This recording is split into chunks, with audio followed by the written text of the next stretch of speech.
এই যে গরু মক্কাতে আসছে ইনশাল্লাহ উমরা করলাম, করার পরে বাতিজা ইসমাইল লাগাইছে ঘুরতে। এই যে গরুর খামার, পাশাপাশি এই যে টার্কি মুরগি, দেশি মুরগি, ওই যে গরু।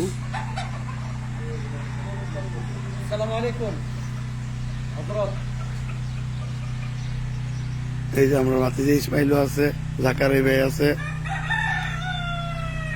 এই যে মাশাল্লাহ আহমদ ভাই, এই যে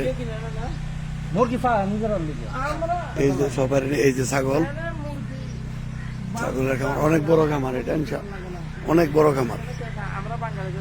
এই তো ওই পাশে রাজা হাঁস, তারপরে তিতি মুরগি, সবকিছু আছে এখানে, বিশাল বড় খামার।